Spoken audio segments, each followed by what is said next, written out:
Sem estardalhaço, numa grande jogada de mestre, o Palmeiras anuncia Felipe Anderson da Lazio para o meio da temporada. É uma puta de uma contratação e vou dar aqui os motivos pelos quais eu acho isso. Primeiro que eu tentei, sem saber dessa negociação, eu quase, cheguei a falar com o empresário, tentar agendar, quase que eu encontrei o Felipe Anderson em Roma, quando eu estive lá agora viajando, eu ia entrevistá-lo lá, mas ele tinha um jogo fora de casa no dia, a gente acabou não conseguindo bater a agenda e tal, e eu não fazia ideia de que havia Palmeiras na jogada, nada disso. Era uma entrevista meio realmente pelo histórico do Felipe Anderson, que é um dos principais jogadores da Lazio há muito tempo.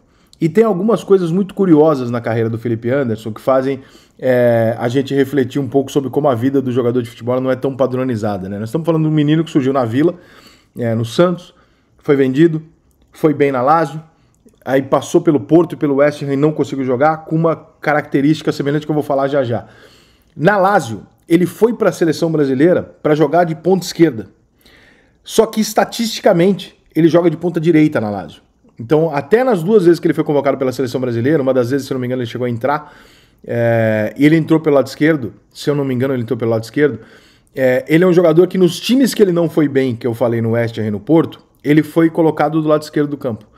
Na Lazio, ele se firma estatisticamente, com um mapinha lá de calor e tal, pelo lado direito do campo. Não vou chegar aqui também e dizer que eu assisto o jogo da Lazio pra caralho. Se eu assisto 2 jogos da Lazio no ano, é muita coisa. Assisto contra Milan, Juventus ou Inter, é isso. Contra o Juventus, contra o Roma, que também é bem legal de assistir.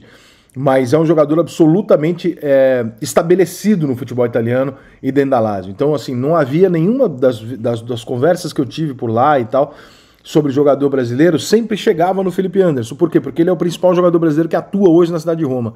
Então, sempre chegava nisso.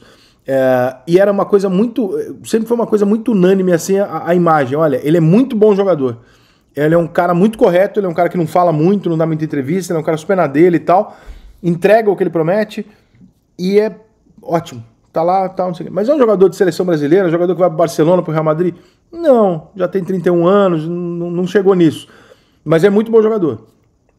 Só que esse conceito dado pelo futebol italiano, ele te gera duas situações. A primeira é você falar assim, ele está no futebol europeu, e no futebol europeu ele é muito bem conceituado. Aí na cabeça dos brasileiros tem essa coisa meio vira-lata de achar que todo o futebol europeu é uma credencial para você estar num nível gigantesco no futebol brasileiro. Não é totalmente verdade. Você pode jogar no campeonato francês e você não pode não ser um grande jogador por isso. Você pode jogar em vários clubes da Itália e não ser um grande jogador por isso. O JP, por exemplo, centroavante do Grêmio, que estava jogando na Itália, se eu não me engano, no Bari, ele era titular e capitão do time.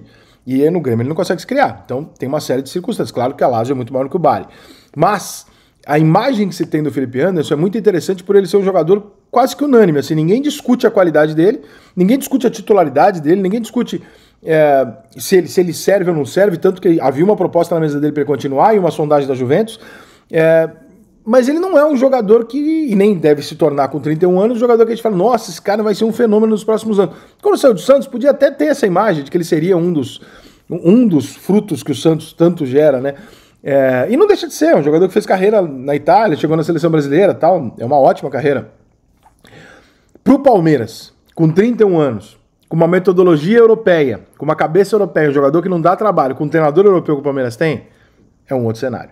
É diferente de você pegar o cara e falar assim, eu vou dar esse cara na mão de um treinador brasileiro, de um elenco mega abrasileirado, bem boleirão e tal, não sei o quê, e vou ver como é que esse cara vai reagir. Não significa que vai dar errado. Mas é uma das características, por exemplo, que pra mim fez o Flamengo de 2019 dar muito certo. São vários jogadores com filosofia e mentalidade do futebol europeu, nas mãos de um treinador europeu e com fome de título. Isso é muito do caralho. O Palmeiras está conseguindo fazer uma coisa que nem todo mundo, é muito difícil de fazer e que obviamente nem todo mundo consegue, que é você contratar um jogador de alto nível, que não é novo, mas que tem fome de título. Que essas duas coisas elas não combinam. Quando o jogador já tem uma certa idade e é um grande jogador, ele já tem títulos. Quando esse jogador jogou em várias situações e ele não foi protagonista, ou ele não tem grandes títulos, ele tem essa fome. Então assim, ele ganhou pelo Santos, ele ganhou uma Libertadores da América pelo Santos, a Recopa, o Campeonato Paulista, e lá na Lazio ele ganhou uma Supercopa da Itália, ou seja, ele não é um jogador que ele tem grandes títulos. Então o Palmeiras consegue unir, naquela característica do Flamengo de 2019, um jogador com mentalidade europeia para trabalhar com um treinador europeu, com uma idade que não é um jogador ultrapassado nem é um novato, É um jogador que não enche o saco, não dá trabalho, é extremamente profissional e que tem fome de resolver e ser protagonista em títulos. Por quê? Porque ele jogou a vida inteira dele num time onde, primeiro, o time dele não é protagonista.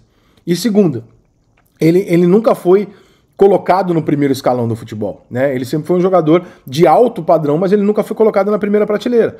Então, esteve lá 2 vezes na seleção brasileira. Quando eu digo primeira prateleira, eu tô falando da prateleira dos jogadores que estão nas suas seleções constantemente a cada data FIFA. Nunca foi o caso dele recorrente. Então, ele tem fome, né? É um jogador de 31 anos, você fala assim, pô, mas ele pode querer a seleção brasileira? Claro, ele tem 31 anos, por que ele não pode querer a seleção brasileira? Por que ele não pode desejar ainda jogar em alto nível no Palmeiras e jogar uma Copa do Mundo pela seleção brasileira? Por que não? Né? Nós não estamos falando de um absurdo, nós estamos falando de um cara talentoso, com a carreira feita, mas que joga numa posição, em duas, na verdade, ele pode jogar na esquerda ou na direita, rende muito mais na direita estatisticamente do que na esquerda, e que a seleção brasileira pode muito bem precisar dele. Até a última Copa do Mundo foi o Douglas Costa, de ponta direita reserva. Hoje está jogando o Rafinha e às vezes o Rodrigo. Então, né, o Rafinha não é um gênio, o Rodrigo é muito bom jogador, mas o Rafinha não é um gênio. Então ele pode vislumbrar essa possibilidade e eu arrisco dizer que essa decisão dita pelo dirigente da Lazio, que ele tinha uma proposta lá e que ele está perdendo muito dinheiro ao vir para o Brasil, eu acho que essa decisão pode passar pela Copa do Mundo, sim. Eu acho que essa decisão pode passar na cabeça dele e falar, pô, peraí, se eu jogar na Lazio, eu não disputo o título. Eu não sou protagonista da porra toda, eu sou protagonista da Lazio.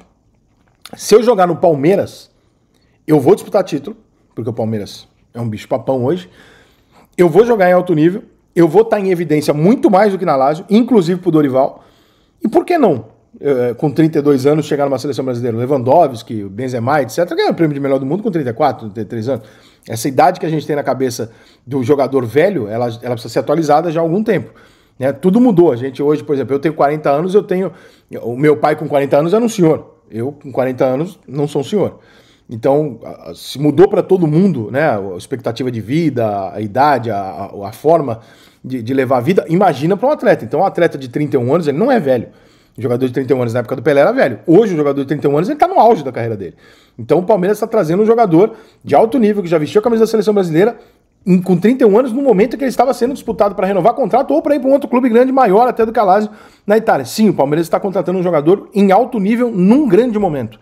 Então não é uma contratação de um jogador em final de carreira ou uma oportunidade que surgiu porque o cara não está bem lá. É um puta de um negócio que o Palmeiras está fazendo, trazendo um jogador que está em alto nível, que está bem e que tem ambição, pelo menos tem motivos para ter ambição ainda. Eu achei um reforço do caralho que o Palmeiras arrumou para o segundo semestre. Duvido nada do Palmeiras terminar o ano com mais uma tacinha.